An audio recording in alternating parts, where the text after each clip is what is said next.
Leaders at Metro Transit are saying with this new year, we can expect a new Metro Transit.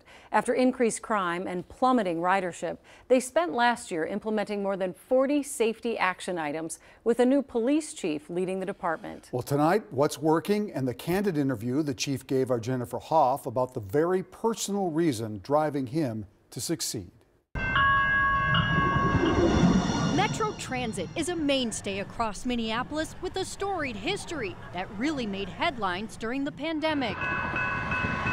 Ridership plummeted then, and without regular customers, crime soared, forcing leadership to take a hard look and fix things once and for all. I think both the numbers as well as the stories people are telling us suggest that things are starting to improve. General Manager Leslie Kandaris is committed to public safety that in part started 2 years ago with an action plan dozens of checkpoints deep, from employee training to a rider code of conduct. Being able to bring online the security officers, the community service officers, the outreach workers, all those different layers, I think, are just helping us demonstrate that we really care about the experience on our system, and we have personnel out there to make it as good as it can be. There you go, sir. There are now 5 community-based organizations addressing homelessness and substance abuse, supplemental security, doing fare checks, and 111 police officers, part of what's one of the largest departments in the state, led for the last year by Chief Ernest Morales III.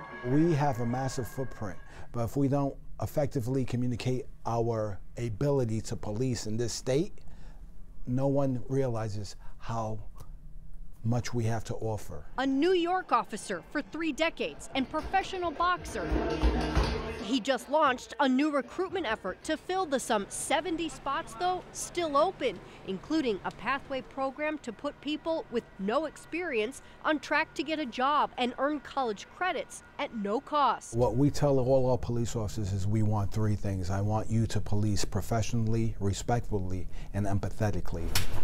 Hey, Chief.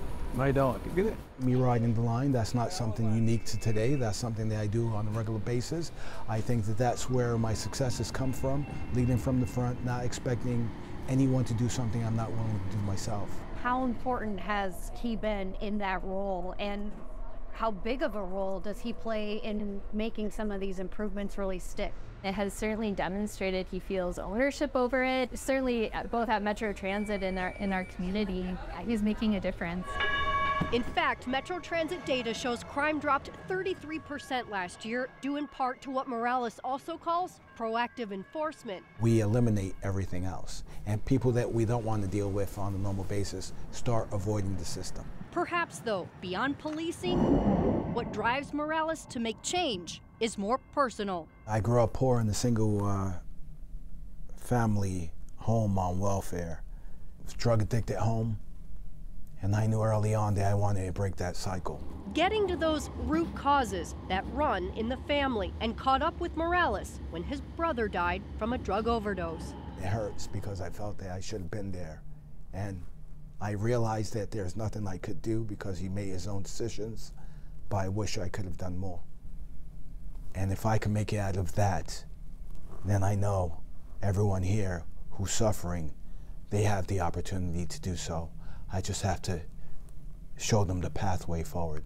A caring but firm promise to the public to keep cleaning up crime and moving the state of Metro Transit forward. I think we have momentum. We're heading in the right direction to get the job done.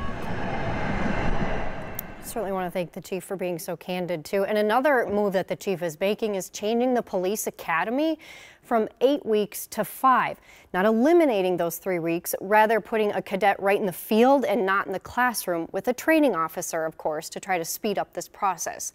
Many of these measures that we spoke about made possible with a sales tax that was part of a pretty big transportation bill that lawmakers approved last year, and there were $2 million specifically put towards that for mental health and more intervention teams. And I just want to say too that so much of our job is about verifying, questioning. Right. making sure that every, T's are crossed and I's are dotted. But in this case, this is just really a lot of hard work. You got to give credit where credit is due, too. I mean, there are some real tangible results that the police department has put forth in the last year. Especially when you see him out there doing the job he asks everyone else to do. Yeah, and he is. Makes a difference. Yeah. We're all pulling for him to be successful. We sure hope he is. Yeah, the whole department at that. Thanks, Jennifer. Yep.